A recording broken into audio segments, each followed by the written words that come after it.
So I'm going to introduce the speaker a little bit, but Jeffrey's going to do the formal introduction. If you heard us on KNCO-FM yesterday, the interviewer talked about, well, where did you find that, on Wikipedia? And Sam says, no, that's a good idea. So I thought, well, I'll check out Sam today on Wikipedia. Have you checked your Wikipedia recently? It's right here. It's probably really old. So she's the daughter of novelist Oakley Hall, was born in La Jolla, California, graduated magna cum laude with a Bachelor of Arts in Drama from the University of Irvine.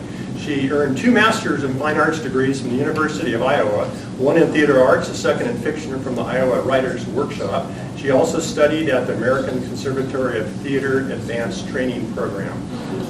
So I wanted to just give a highlight of her educational background. There's a lot more to her that Jeffrey might want to add to. So we're really excited about having you here tonight. Jeffrey arranged for this presentation tonight, so you're on. Thank you. Well, I'll do my best. I'm a little nervous. I'm so excited that Sansa's here. My story about this all began in 1987, sitting in my wife's parents' kitchen, and I saw this book on the shelf, An Angle of Repose. And I said to myself, wow, that's such a poetic phrase. I wonder what it's all about. And I'd never been to Grass Valley, hadn't been much through the county, did Tahoe and Yosemite, all of that. And so I read the book, and I said, wow, that's a cool book. And then came up here and got involved with the museum. And when I give tours, I point out the book as the literary component of the story. You know, having it be an engineering story and a mining story, of course. And then I always relished using the book as a literary component. Little did I know that there was another book here, this Victorian gentlewoman in the far west, that quickly became a lightning rod for this book, which, not to take much away from Sans, is what we're going to hear all about tonight, I'm sure. And so, just awesome history. I teach at Lyman Gilmore, and Lyman Ward is the protagonist of Angle of Repose. Just all these great historical stories became interwoven for me. And then I heard about this lady, and I had never met her. And KVMR is another one of my passions. And so there was a Christmas show a week or two before Christmas. And this lady's up there doing the 12 Days of Christmas, doing the 60 slang, 8 Maids of Milking thing. And I'm going like, wow, she looks like a really fun woman.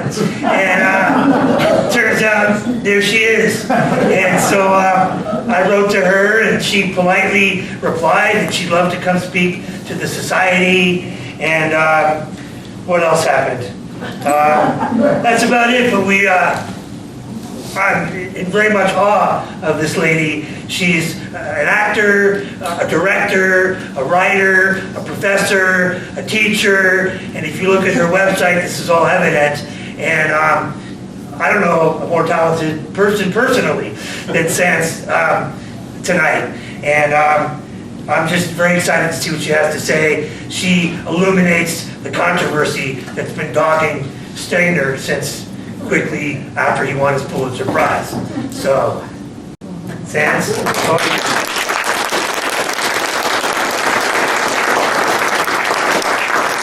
almost can't send this one out tonight, but she says she's much too animated. She Oh can't my gosh. sit, so. People wouldn't be able to hear me if I was sitting down, and besides, they both stood up to speak. I am deeply, deeply honored to be here. Thank you so much, Dan, and thank you, Jeff. Yes. It's so fun, just Of course. delightful. I just love that you got to see me doing the 7 days of Christmas. I mean, love it. It sounds like people in the audience were there, which was great. That was the 6 geese a laying. That was what he Thank God. So it was very antic and very fun, and you know, if we get a little bit tired tonight, we can all sing that. Yes. So, I'm very aware that people in the community know this story, know this controversy, probably knew some of the people, Janet Michelot or Tyler, involved. And I just want to begin whatever I have to say here with tremendous humility. This is just the research I did and what I found, and I'm really looking forward to your questions, should you have any, at the end of the evening. I'll start by just talking briefly about how I came to know about the story. I was involved as an actor and director with the late lamented Foothill Theatre Company, and our artistic director, Philip Sneed, had this idea that we could present Angle of Repose as a play. And he had in mind sort of, some of you may have seen Nicholas Nickleby, sort of a Dickens novel that is so large and convoluted that it takes like 2 productions to see it. So you might go on a Saturday afternoon and a Saturday evening, or one evening. So that was the idea that we had in mind. Because as most of you in the room I'm sure know, there is this double story in Angle of Repose. There is the narrator, Lyman Ward, which was just mentioned, and he is living, he's got a missing leg, and he is living in a place called Zodiac Cottage, which is all bunged up and lots of graffiti on it. We're going to find out why. And he is in the process, his wife has left him, and he feels very betrayed, and for reasons he ought to, but whatever. And so the other story is, he is researching the lives of his grandparents, Susan and Oliver Ward. And he is claiming them as his grandparents, and he is using his grandmother's reminiscences and letters to reconstruct their life. And Lyman Ward takes the opportunity to include chunks from the reminiscences and the letters as he is making his way through this, what becomes the book Angle of Repose. I believe that Stegner created a really smart narrator, very clever narrator, because Lyman Ward is an historian. So he can not only, he's processing all the stuff about his grandparents, but he can put everything in context for the reader so that he can actually present things that the reader might not know. It's very clever. And of course, that's Stegner's own expertise as well. He knew very deeply about the West. So we're getting together as a small group of people. There's a potential director, there's a potential playwright, that's me, there's just maybe some actor or 2 that might be involved, maybe some designers, and we're just jabbering excitedly about what this might be. And we're very turned on and excited. And then a gentleman named Thomas Taylor, whom some of you may know, and who is here in the room and was my sweetheart at the time, says, you know, there's some local dudgeon aimed at Wallace Stegner, and you might want to look into it. Something about, he used, you know, some woman's diary who lived locally. Actually, he was more specific than that, but I'm going to play out this thing. So we all went, oh, no, it's Wallace Stegner. There's no way. Of course, we were just shocked and appalled, but we felt a little bit, our enthusiasm was a bit dented, right, for this project. So we go off, I'm supposed to be starting to work, and we're all like on our little projects to go at. And I will say, at this point, part of my excitement is that Wallace Stegner is kind of a god to me.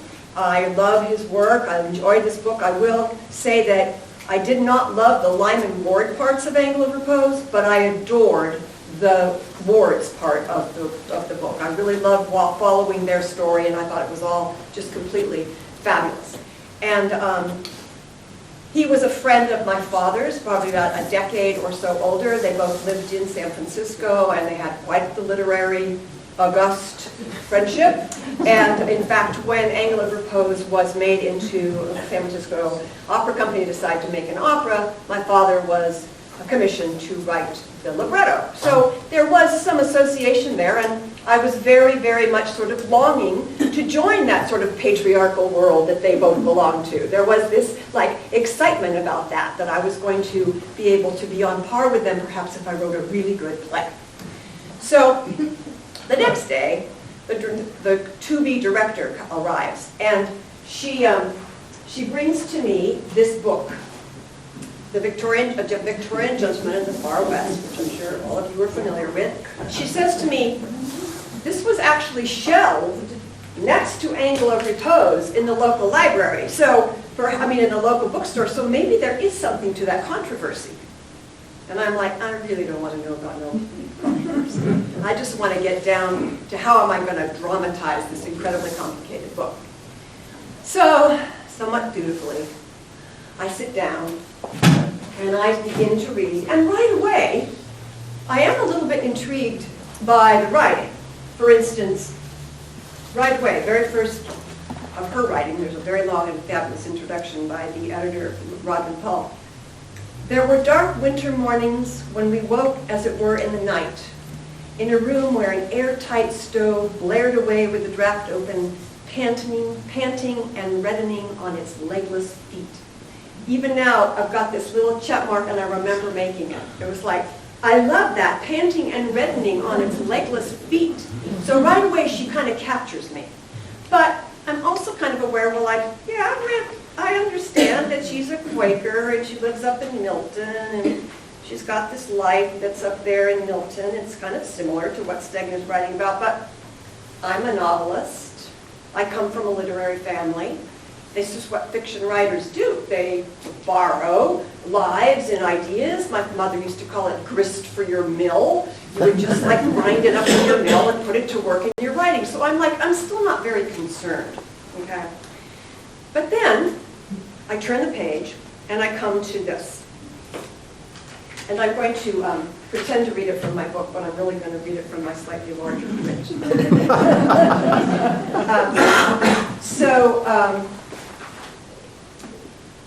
I turn the page and I get to this. And then Helena dawned on my 19th year like a rose-pink winter sunrise in the bare halls of Cooper, sweet and cold after her walk up from the ferry. I understand that both Susan Ward in the novel and Mary Hallock in the Reminiscences have both been accepted to the School of Design, Women's School of Design in New York City. So this is where she's meeting Helena. But something rings a bell, and I sit up a bit straighter, and I read some more. She says, I have to find that page though. Where did they go? Here we go. And then Helena dawned on my 19th year like a rose-pink winter sunrise, sweet and cold after her walk up from the ferry. Staten Island was her home.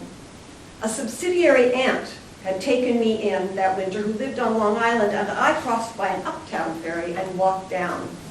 Across the city we came together, and across the world in some respects.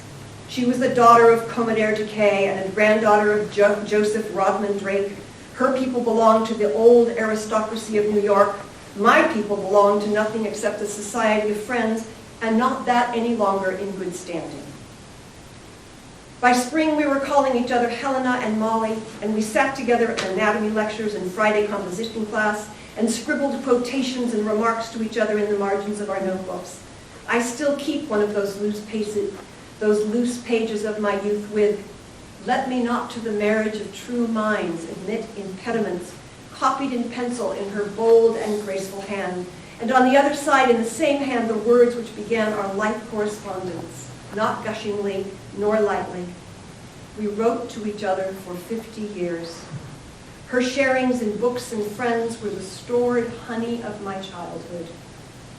Our strings were tuned high in those days, but after we became wives and mothers and had lost our own mothers, she loved mine and I loved hers, a settled homely quality took the place of that first passion of my life. Salt is added to dried rose leaves with the perfume and spices when we store them away in covered jars, the summers of our past. And I thought, hold on a minute. And I go over here to this book, and I leaf through it, and there it is, slightly smaller font, indented. And then Augusta dawned on my 19th year like a rose-pink winter sunrise, sweet and cold from her walk up from the ferry. Staten Island was her home. A subsidiary aunt had taken her in. On and on and on it goes, all the way. And just a few things that I'll just emphasize here because they really struck me so deeply. My people belong to nothing except a society of friends, and not no longer that in good standing, that little sense of humor that comes through. We sat together in anatomy lectures, Friday composition class. the scribbled quotations to each other, including "Let me not to the marriage of true minds, admit impediments," copied in her bold and graceful hand. Her sharings in books and friends were the storied honey of my childhood, and above all, because I remembered reading this when I first read the book so many years before this time, salt is added to dried rose leaves when we store them away in covered jars the summers of our past, because I thought, Wallace Stegner is amazing. What kind of research did he do to know that potpourri, that complicated thing that we store in jars and put in our underwear drawers, is made in this way? Gosh, his research is astounding, and to get into a woman's mind in this way. And all of a sudden, I'm staring at that statue and the feet of clay are got some water dropping on them, and they're getting really mushy. You know, I'm like a little bit worried about my hero, Wallace Stegner. So I read on, and I see more things, and so at this point I begin to look for an acknowledgement. I look in the back, I look in the front, and all I find is my thanks to J.M. and her sister for the loan of their ancestors. We will talk about that word, loan, eventually. Though I have used many details of their lives and characters, I have not hesitated to warp both personality and events to fictional needs. This is a novel which utilizes selected facts from their real lives. It is in no sense a family history. And again, I'm a fiction writer. I understand how we can warp things. We can take our dear friend Kate's red hair and it does this weird thing and put it on a character because we really like what the hair does, but that doesn't mean that we're looking at the character of Kate in the red. You know, we do it as fiction writers all the time. But here he is using the actual writing. I'm seeing these big chunks of reminiscences that I am now reading through and seeing all the ways he's using it over and over again. These chunks, always indented and set off in a slightly different font size. So both Susan and Mary Grove and Milton, they both come from Quaker families. Their family friends include people like Susan B. Anthony and Frederick Douglass. Both are artists and they're getting known. They're both getting commissions for their work. As you've heard, both Mary and Susan eventually live with their... Susan and Mary both live with subsidiary aunts and attend Cooper Union School of Design, which is when Mary meets Helena and Susan meets Augusta. But that's not, of course, the end of things. Both Mary and Susan meet and eventually marry mining engineers, Arthur and Oliver. Both go along with those mining engineers to live in New Almaden, California. It's during this time that the letters that both Mary and Susan are sending back to their friends Helena and Augusta are being read with great fervor and excitement, and it turns out that Helena and Augusta are both married to the editor of Century Magazine. Yes. So these are these incredible collections of Century Magazines where some illustrations and some stories of Mary Hallock Foote show up. But this is the first time that this is beginning to happen, and the real editor, Richard Gilder, and the name that Stegner gives the real editor, and I don't know how you do that when he's a real editor of the actual Century Magazine, but he does it, is Thomas Hudson. So they're saying to Mary and to Susan, why don't we take your beautiful letters and craft them just a little bit and turn them into essays and publish them in Century? And she's like, really? Because I'm an artist. I forgot to, by this point she is illustrating.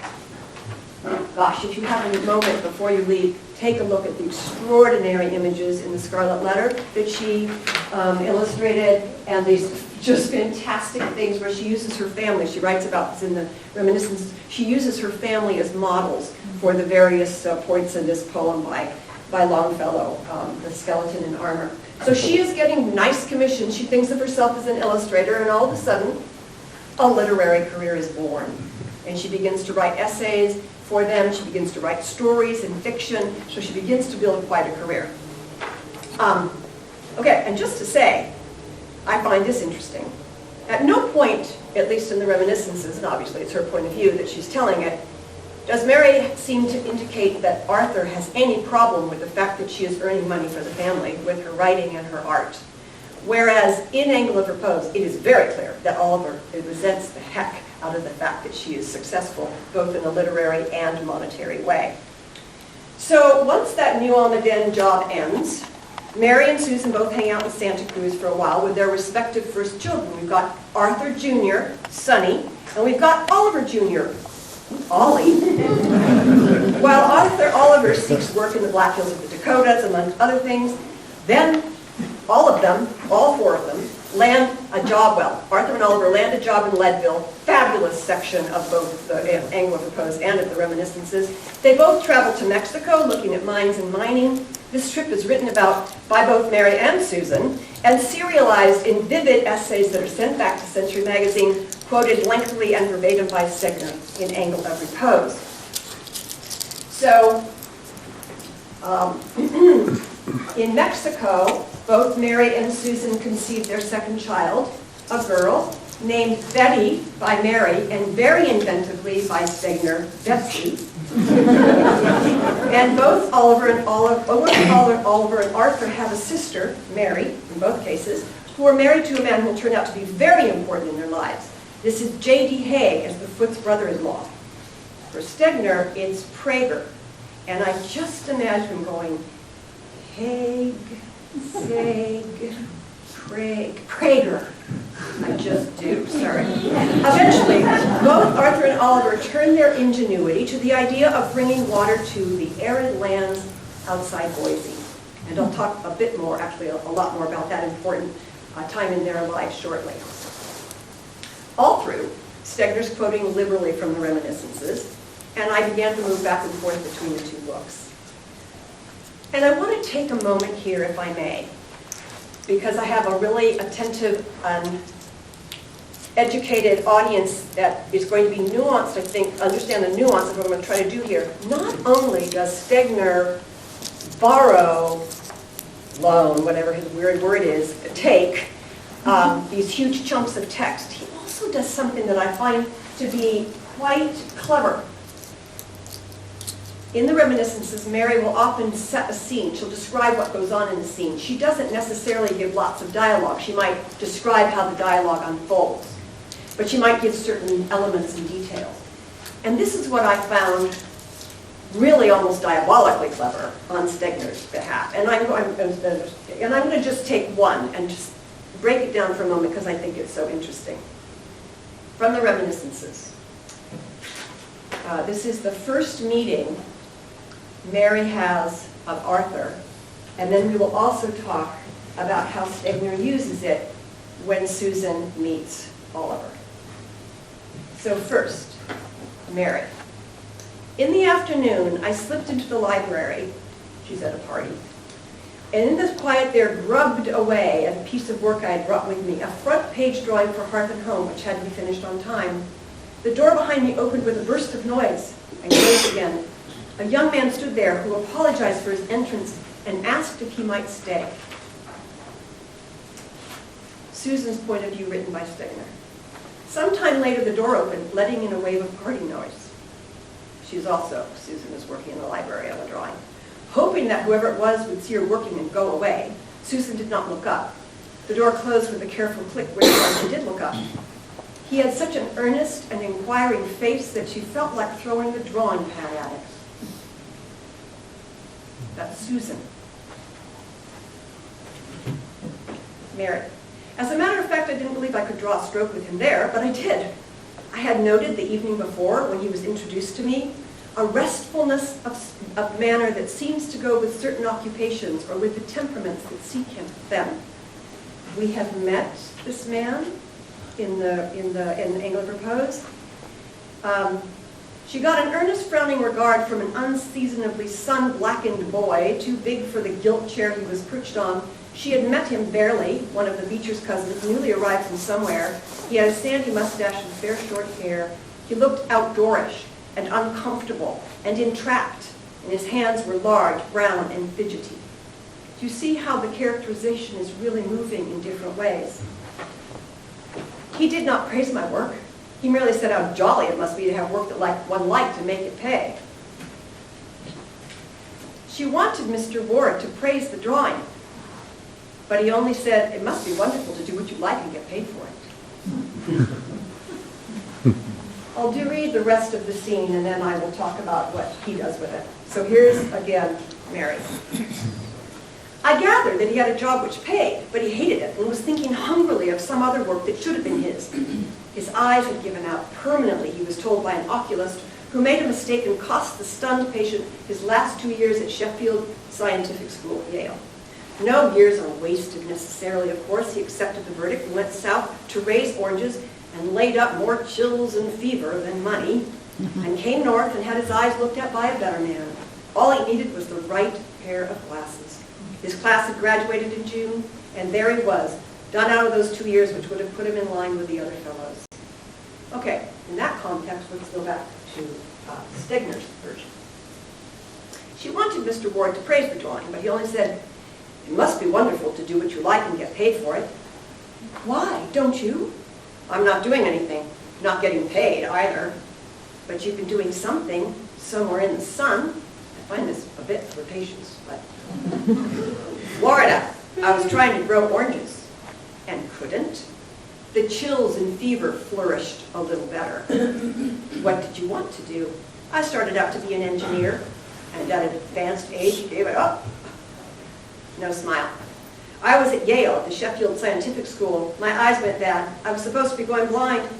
He pulled from the inner pocket of his coat a pair of silver-rimmed spectacles and hooked them over his ears, aging himself almost a decade. They made a mistake. All I needed were these. So now you can go back to Yale, Susan says. I've lost 2 years, said Oliver Ward. All my classes graduated. Back to the reminiscences. I find this to be really intriguing. Mary, well, why worry about Yale if he had his eyes? Why not go ahead and be an engineer on one's own, I think I said. Susan said, so now you can go back to Yale.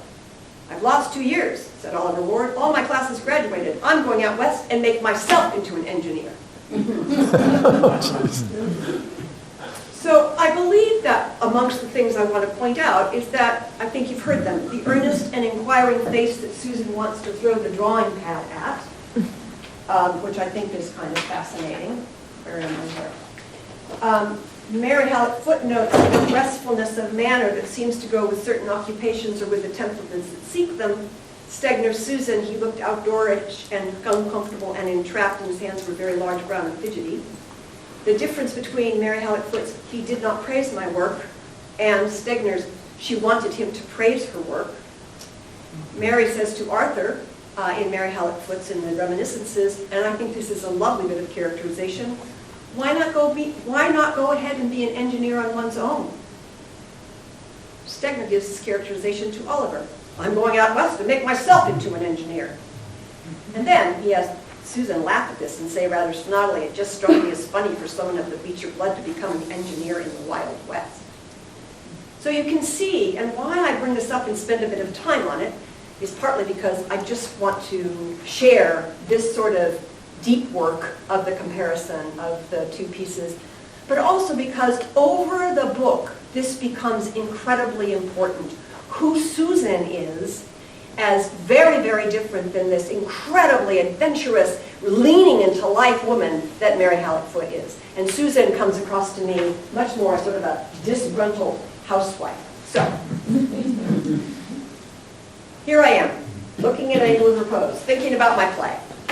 And then I think, well now, there's all these letters in here that this woman is writing to her friend, that Susan is writing to her friend Augusta. Surely Stegner has written those. And partly I'm thinking this because my father had told me a story about, he has a novel called Warlock, takes place in the Old West, which had been nominated for a Pulitzer, and I remember him telling me that there were these letters from the man that ran the grocery store in town, Mr. Goodpasture, and he wrote Mr. Goodpasture's journal, and an editor at the publishing company said, you can't just copy someone's journal. And Dad saying, no, I wrote the journal. He was very, very proud that this editor thought that they were actually period pieces. So I had this in my mind. Well, surely he must have then written the letters. So at this point, I don't quite know what to do. Turn back to Tom Taylor, and he introduces me to Tyler Michelot. Some of you may know or have known Tyler Michelot, and of course he was married to Janet Michelot, who is of course the JM of Stegner's acknowledgement. The JM and her sister for the loan. There's actually two sisters, but he only says one.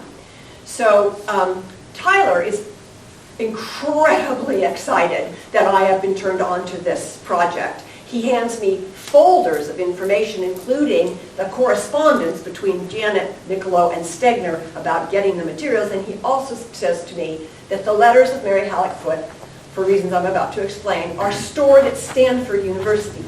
So I get in my car and I drive down to Stanford, and many of you are historians have probably done this work, where you order up some boxes from the archives and you put on your white gloves and you wait and you're so excited for them to come, and the boxes come and you go through them. And it's amazing and incredible. And he copied those letters verbatim. I mean, I have all of that written in the margins of my angle of Repose as well. So I'm feeling a little outraged and upset. And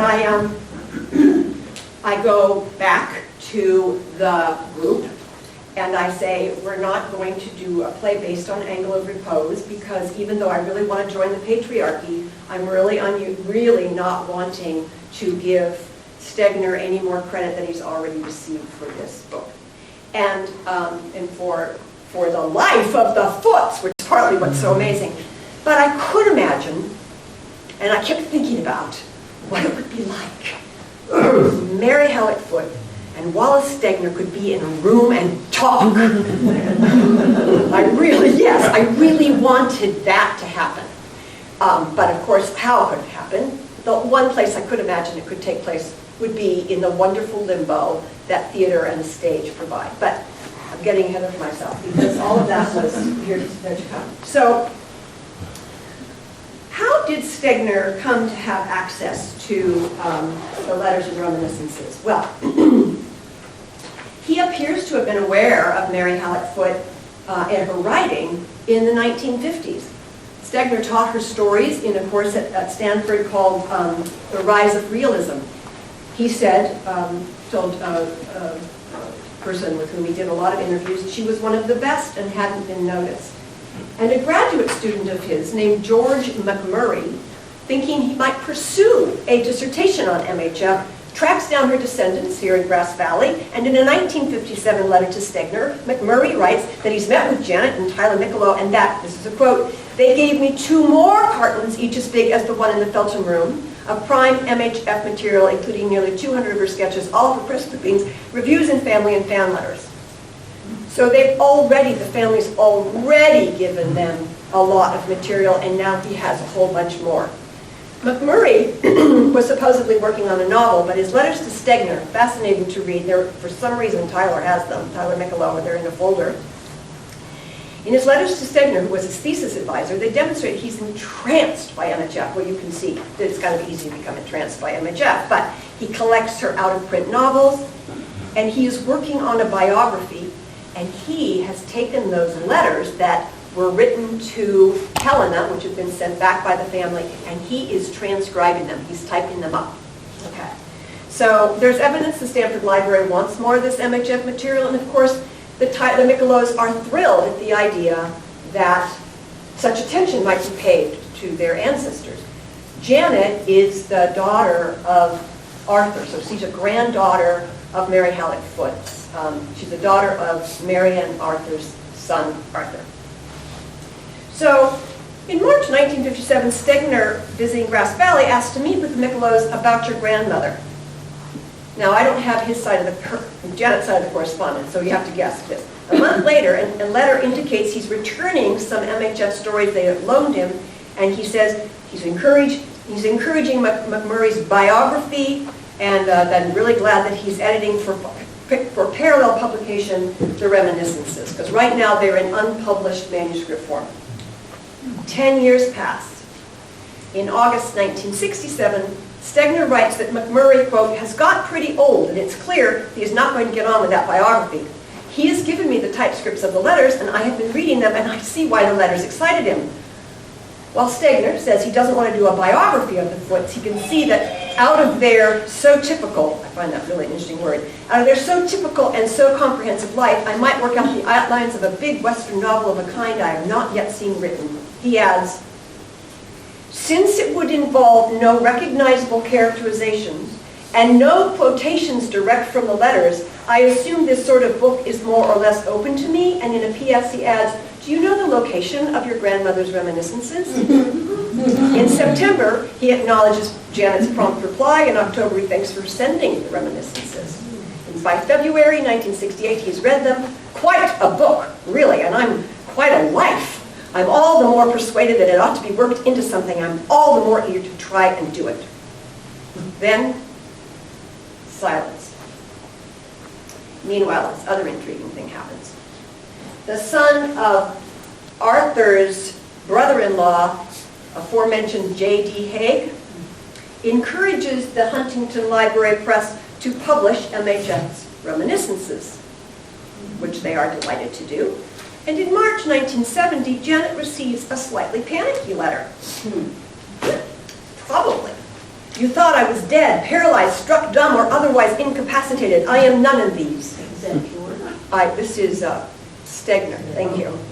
From Stegner. Janet receives a slightly panicky letter from Stegner. Probably, he writes, you thought I was dead, paralyzed, struck dumb, or otherwise incapacitated. I am none of these. I am only slow as a sinful conscience. Rodman Hall, the extraordinary editor who worked on this, on the reminiscences, has just phoned Stegner with news of the forthcoming publication. Me, I think it's a splendid idea, Stegner writes.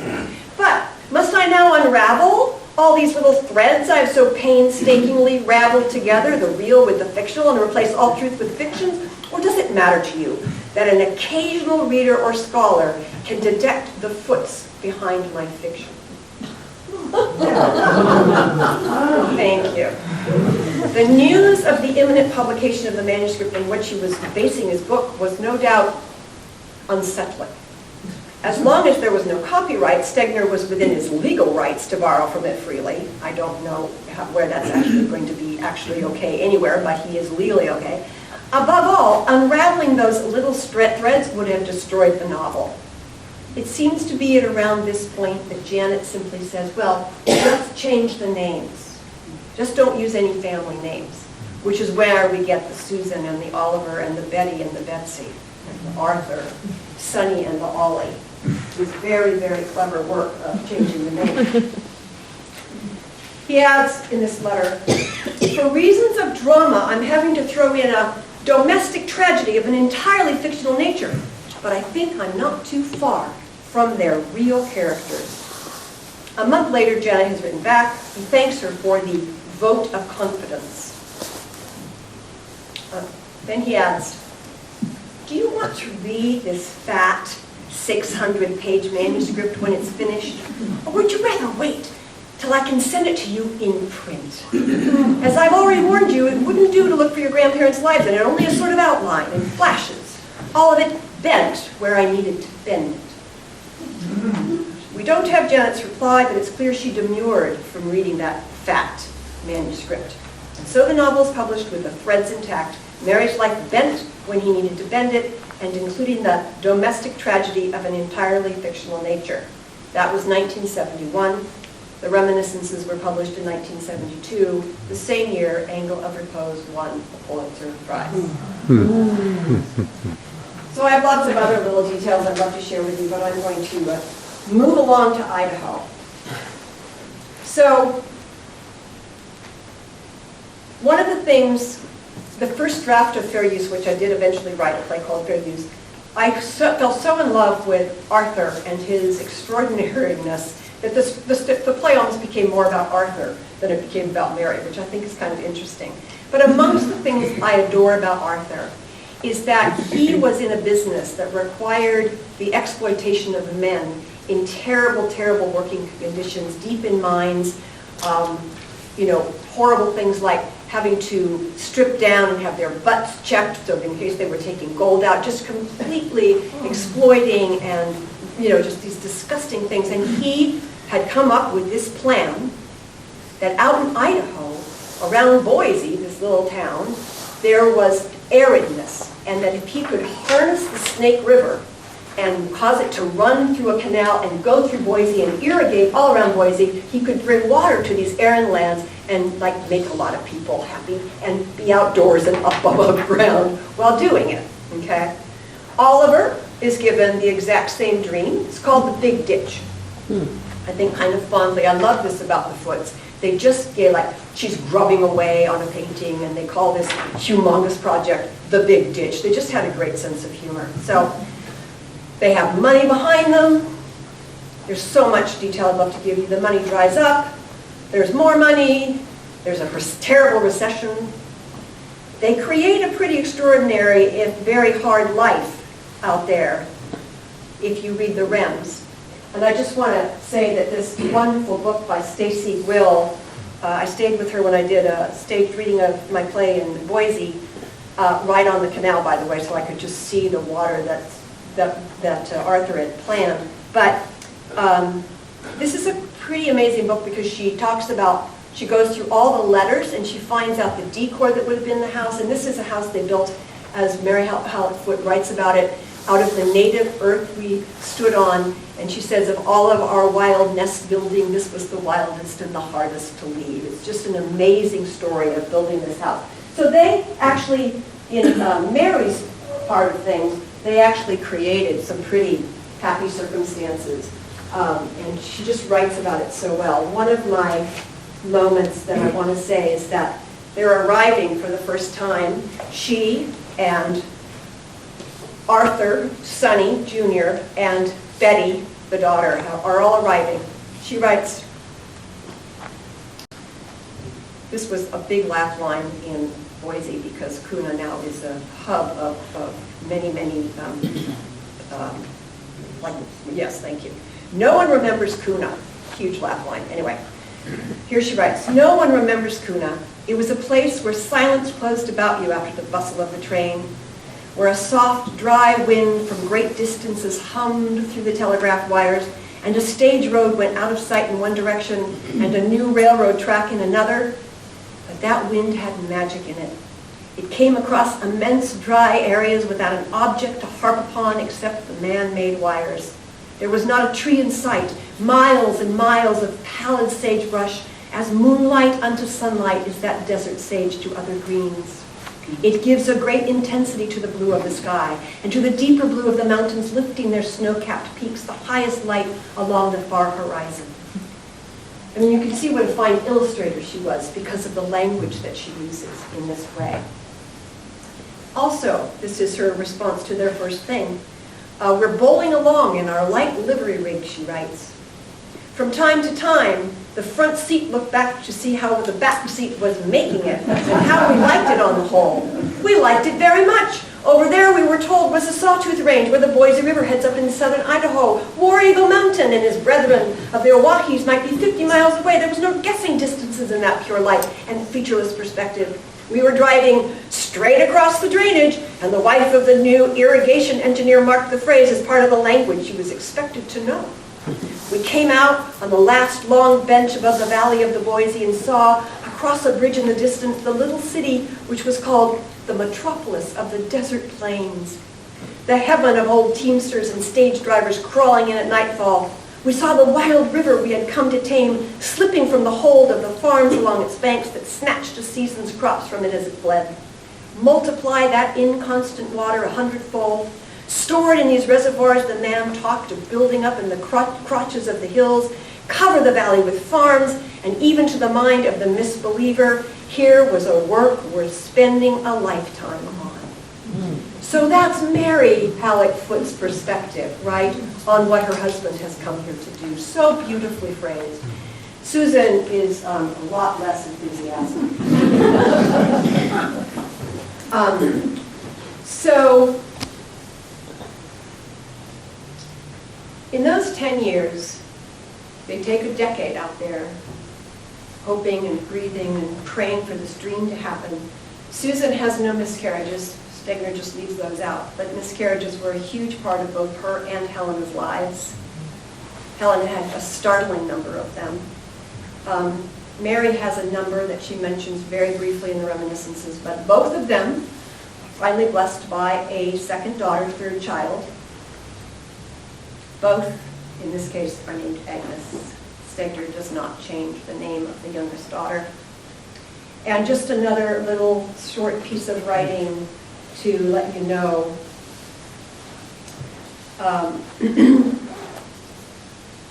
The day had been, both babies were born with a double rainbow across the canyon. And Stegner uses that in his description of the baby of Agnes arriving. But the day had been stifling hot with showers around us on the mountains, cutting off our down canyon wind. The baby came at sunset, and out of the window of my room, they told me a double rainbow could be seen spanning the hills where the river enters the canyon.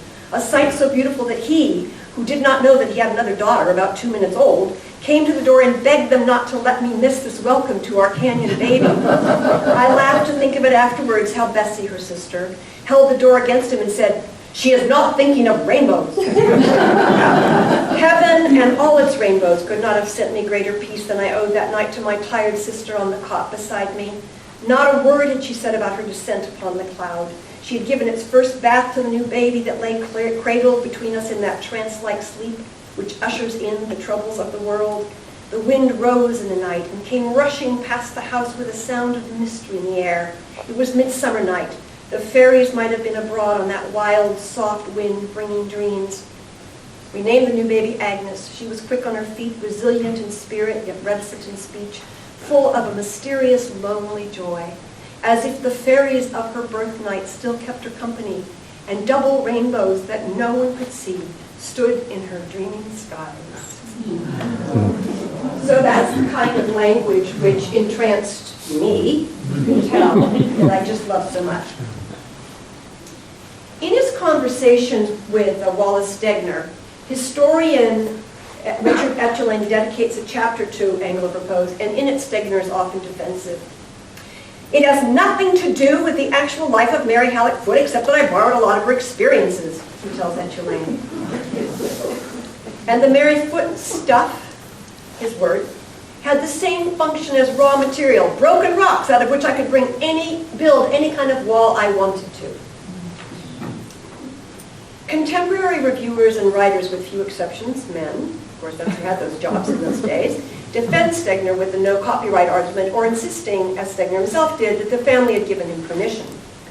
But that permission, if it was indeed granted, seems to me have been secured under false pretenses. There's that 1967 letter in which he tells Janet that the novel would involve no direct quotations. In 1970, he assures her that it wouldn't do to look for your grandparents' lives in it, only a sort of outline. For many people, the only excuse needed is that Stegner created a great work of art. I've heard this one many, many times. But whose work of art is it really? When Angle of Repose was released, the New Yorker described the words triumphantly American Odyssey. They did not include a single mention of the very ingenious narrator, Lyman Ward. Just the Foote story, or the Ward story. The New Statesman wrote that Susan is the book's great strength, and the Atlantic Monthly praised Stegner's ability with voice, especially Susan's, in letters that are a triumph of verisimilitude. Verisimilitude. Plagiarism. Yet in the end, it wasn't that Stegner copied so much verbatim that incensed me. And in this I have partly to thank the other sister that isn't married, mentioned in Stegner's acknowledgement, Evelyn, who really pointed this out to me. It wasn't so much that he copied so much verbatim, nor that in creating Ward's life he followed so precisely for 523 of the novel's 569 pages the trajectory of the Foote's lives. It was that in the process he altered Mary's character. And I've given you just a small little sense of that. I had other ones, but I know I've got to come to a close soon. It was that in the process he altered her character. She emerges, to me, as a griping, entitled, discontented 1950s housewife, small and petty. Nothing like the adventurous, deeply intelligent, resilient woman on whom she was based. One of my favorite moments in one of the letters to Helena is that they go in a boat down the Snake River, which is going in the spring, and she writes to Helena, "The worst that could have happened was we might have hit a rock going at the tremendous speed and had to walk home in wet clothes." You know, you just love her. Just amazing. Okay. In addition to the little petty quality that I believe, not everybody agrees with me, that's how Susan comes across, is he sets up this flirtation with one of Oliver's assistants, Frank Sargent, which gradually and predictably becomes something more. Having established that affair, and once more the money for the big ditch has dried up, just 50 pages from the end of the novel, the story of the Footes and the Wards finally diverges. On page 523, this far from the end of the novel, he writes, "Up to now, reconstructing grandmother's life has been an easy game. Her letters and reminiscences have provided both event and interpretation, but now I am at a place where she has not done the work for me. I have to make it up." And make it up he does.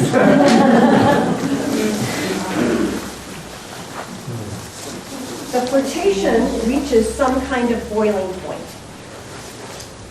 Susan is off somewhere with Frank. We don't know what they're doing. Stegner's incredibly coy. I mean, maybe he just touched her foot. And while they're off canoodling or not canoodling, whatever they're doing, she loses track of her daughter Agnes, who drowns in an irrigation ditch. Frank Sargent realizes that Oliver sorted things out and blows his brains out. Oliver is so upset that he pulls up all these roses that he's planted for 10 years. Great, huge scene in the novel. And he won't speak to Susan for the rest of their days. This is Stegner's domestic tragedy. This is the part of the Foote's lives he bent when he needed to bend it, while also telling the family, but I think I'm not too far from the real characters. And Stegner had a good sense of what he was doing. In 1971, he sent Janet a copy of the published novel, "I send this to you with trepidation," he writes. "You may have expected me to stick to your grandmother's real life and character. And that I found I was unable to do. I had to warp it. It warped itself. In effect, I make your grandmother bolster with her authentic letters the false portrait I am painting of her. The ways of fiction are devious indeed." In fact, when the big ditch went belly up, Mary worked like a fiend, writing stories and essays and providing illustrations to make money for the family. Arthur looks everywhere for work.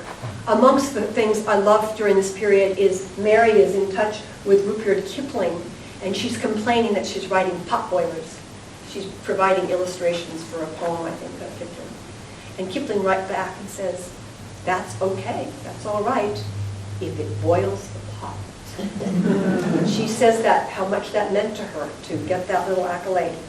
So, great times pass, things are difficult. Eventually, Arthur's brother-in-law, J.D. Haig, offers a position, it takes some time, as position of the superintendent of the North Star mine. They test him for about 1.5 to 2 years. They have him down here, Mary's still up in Boise. They're trying to figure out if he's dependable.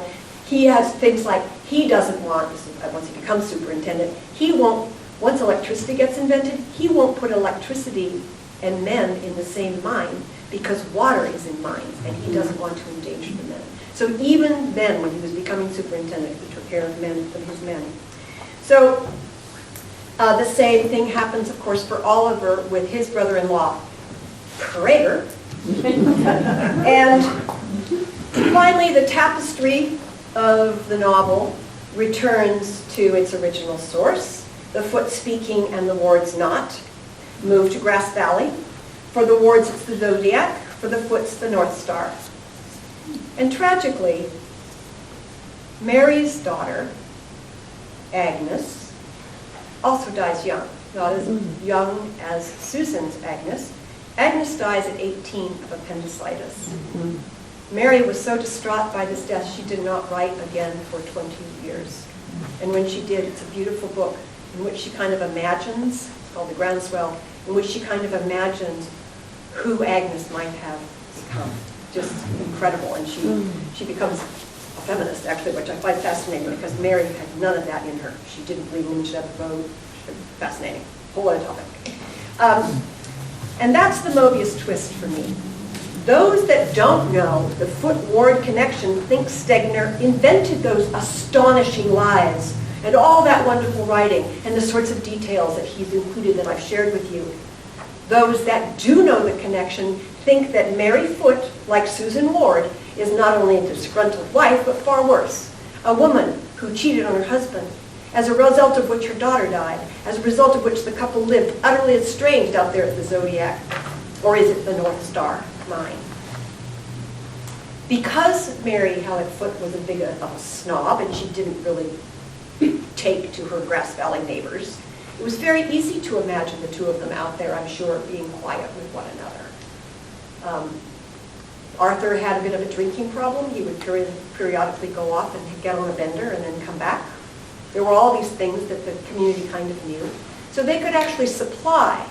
Evelyn, the third daughter of Arthur, Janet Nicola's sister, said to me two things. One, she said, that was the most devastating thing for the family, that everybody thought that Stegner had uncovered a skeleton in the closet. They'd say, everybody has one. He just found out yours.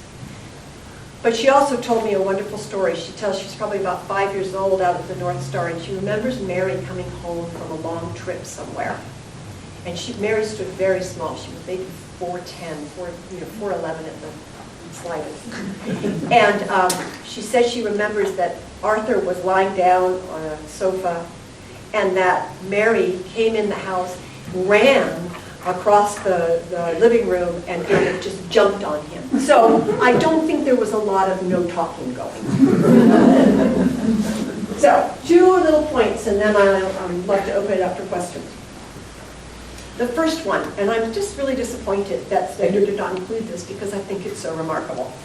Arthur's dream did come to fruition. Years after they'd anchored at the North Star, Mary Hallock Foote writes in the Reminiscences, deep in deep mining, the old Idaho dream came back to us with its sound of wild waters between dark basalt bluffs that cut the sky. Arthur's assistant Wiley, still in Idaho, has sent them a news clipping from the Boise Statesman. In it, a quarter of a century ago, Arthur Foote saw where water could be diverted. He saw where it could be stored, and in the reach of his precise imagination, he could see these lands peopled with thousands of prosperous families. Although it took the force and wealth of the U.S. government to make it happen, Arthur's big ditch is finally finished. 3,000 people lined its banks to see it open. The entire area continues to be watered today by his vision. It is an extraordinary thing to visit and see that beautiful green city and to fly in and see all the green around it. That was his vision, and it came to pass. And finally, angle of repose, many of you probably know, is the angle at which Earth will no longer slide. So I often think of it when I'm taking a turn on a freeway, and the difference between a really well-banked one, when you kind of go down, the car just does this, and one that you kind of go, I feel these engineering terms. There's a reason engineer and ingenuity and ingenious are all connected. So this is Mary Hallock Foote looking back on those bleak years in the canyon. She's remembering sitting with her husband and the 2 assistants. And she writes, often I thought of one of their phrases, the angle of repose, which was too good to waste on rock slides and heaps of sand. Each of us was slipping and crawling and grinding along, seeking what to us was that angle, but we were none of us ready for repose. And I cannot help but know that Stegner, reading the reminiscences, came across that phrase and went, bingo. He has Lyman Ward define it intriguingly as horizontal permanently. Whereas I think this phrase sums up Mary for us so beautifully.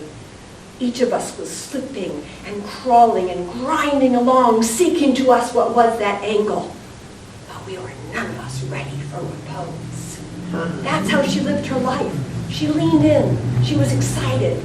Tremendous woman of last century, and I just feel so honored to have an opportunity to share a little bit of her life with you. Thank you.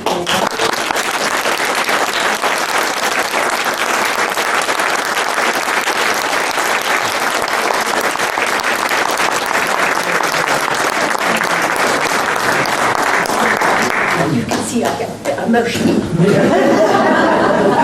But you can see why I love her. She's just an amazing human, and their lives were amazing.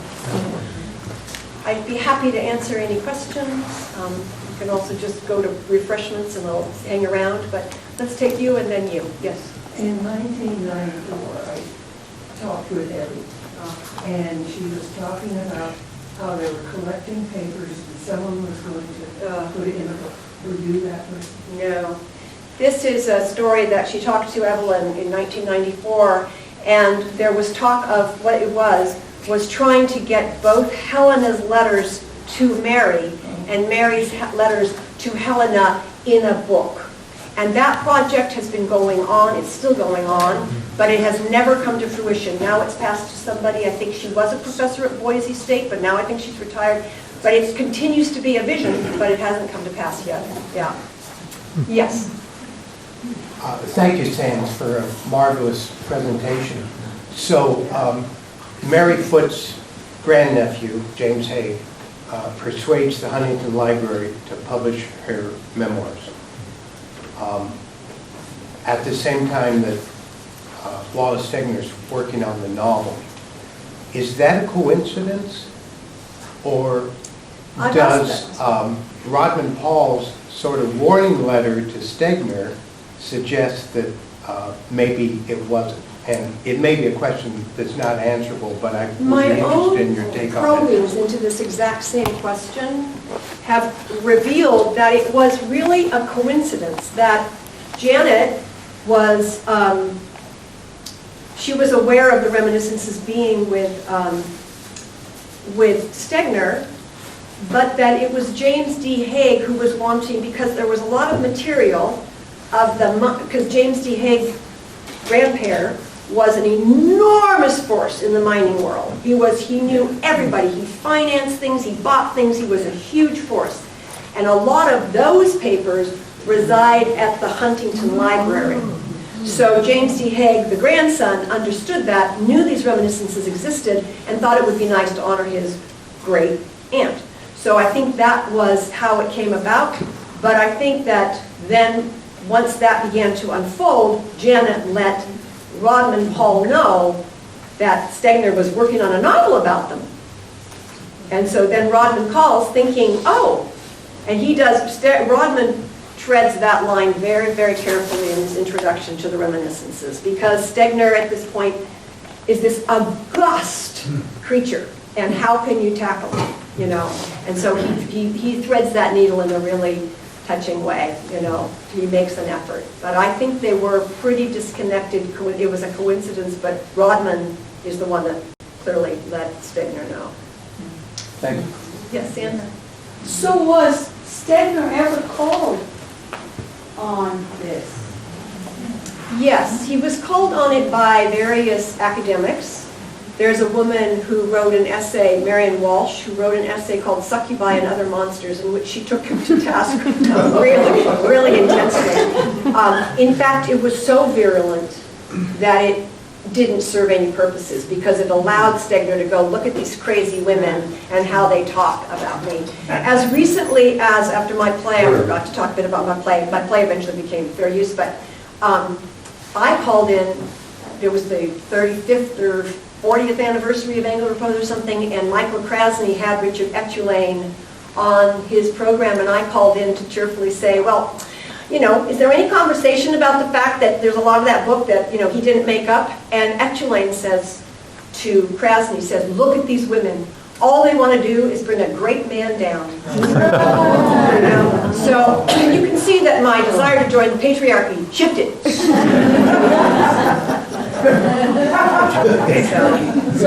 But he did get called on the. Here's a little thing I think is really interesting. Completely conjecture. More and more people began to find their way to Mary Hallock Foote's diaries and the reminiscences and the letters, because more and more women were becoming interested in lives of women. And it wasn't just men any longer looking at that. And people were pouring over like journals of women who came across the plains looking what that little dot in the upper right-hand corner means she got her period. The little X means her husband, and maybe they had sex because she's pregnant. So people they're pouring over the minutia. So a lot of attention began to be paid to this rather remarkable person, and ironically, attention paid to her turned attention to Stegner. So he began to receive a lot of letters saying, could you please explain the connection here, and why did you change all the names but not Agnes? He writes to that one, no, I invented Agnes as I invented the drowning. That's one of the letters he wrote. But this was, I think in 1993, he was pressed pretty hard in a letter about various details. And I think it's just interesting because you know how when you're distracted and you're upset about something is when you drive over the curb or you back into the wrong thing or whatever because you're not really paying attention. I think it's interesting that in 1994 in Albuquerque accepting an award, Stegner had the car accident that led to his death.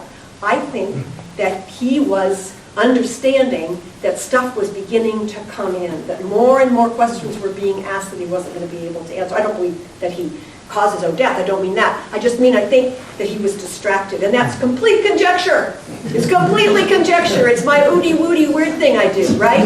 It's just conjecture. But I think it's really intriguing because those letters were, by the early 90s, they were really beginning to ask very pointed questions about the differences between the fictional Susan and the changes he had made. No one had really noted yet that Mary did not have an affair. How do you actually know that? Maybe she did. Maybe Stegner knows something we don't know. But from my reading, that is not in her character, and it wouldn't have happened. So that didn't seem to close in much, but I think the questions were beginning to happen and get closer. I do. Yes.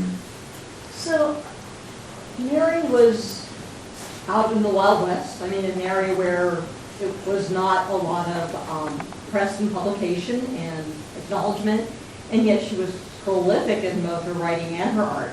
But how acknowledged or how much accolade did she actually have during her lifetime? She was very well known and she was very well reviewed.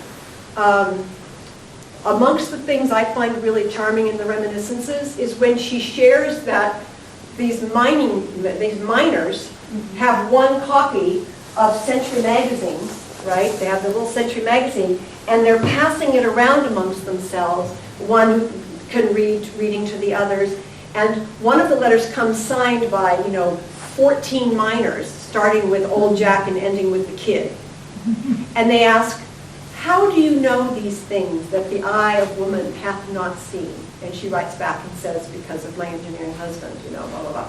So she was popular in interesting ways, but she also into interesting world, like the fact that she's being read in mining camps, and she's reviewed well.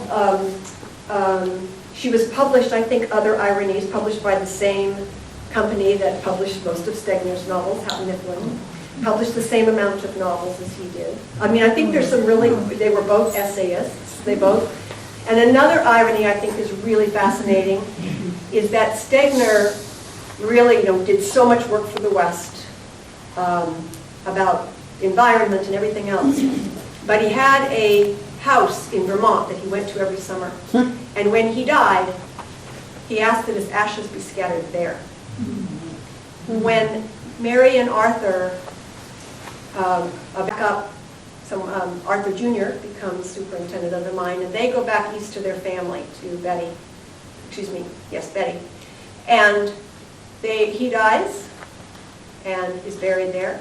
She dies, and she asks for her body to be cremated and brought back so she could be buried beside her daughter, Agnes, in the graveyard that is at the very, very back of the cemetery that's opposite Lyman Gilmore. There's a little enclosed place, and you can see her, A.D. Jr., and Agnes's graves, amongst others, are way back there.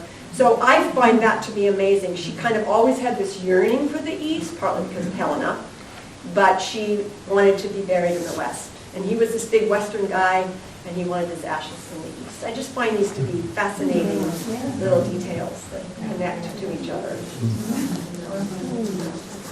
Yes? Not to make it all about Wallace Stegner, but why? I mean, why? This guy was respected, revered, had a huge career. Why would he, what's he doing? What does he think he's going to get away with? Yeah. I have two thoughts about that. I'm sure other people in the room do too. One is he writes himself, he says to Richard Etulain, that he was without book. And then he came across this material, and he saw what he could do. And I think that once he began to look at her writing, he knew he couldn't actually top her writing in trying to get the scenes across that he wanted to get across. So he incorporated it. There's a great moment, and in the play I really try to completely honor it, where Arthur picks up Mary at the train in Denver, and they have to go up over the pass into Leadville, and this horrible, it's snowy, it's the last pass, it's just, things are going badly. And the horse is dying because of altitude sickness, and he borrows this for Susan and Oliver, and both of them, both Arthur and Oliver, get out and lash the horse and force it up and make it die until it drags itself. And Susan's like, oh my God, this is really intense. And Susan's like hating his violence, hating the cruel West. And she sits there shivering. Whereas in Mary Hallock Foote, it's like, we dined at the Clarendon on oysters, and she's obviously totally into whatever had to happen to that horse. So it's completely different, but they move that scene. He borrows very well and writes very beautifully about it, but it's the same thing. There's this great moment when they're coming down, they're going up, and around the bend comes a huge stagecoach with 8 horses pulling it. And Arthur and Oliver have to run the buggy up the side of the hill to get out of this way. And they go, horses and horses and horses go by. The steam, they're both mentioned. Mary writes about the steam coming out of the horse's mouth, and so does Stegner.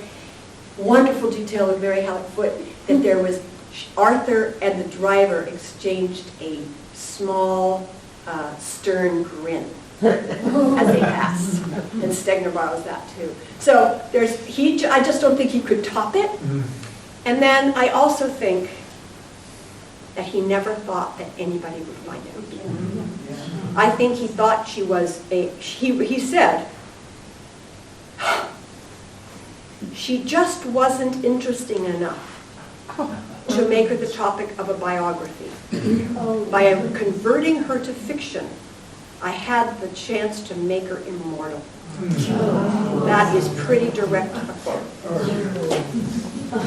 And I think he just, what I say before, I don't think he dreamed that women would be going through diaries, that women would begin to be interested, that women would have this kind of power to be able to ask these kinds of questions and get and want the answer. So I think he just couldn't imagine it, and that was, I think, the little devil's agreement he made there.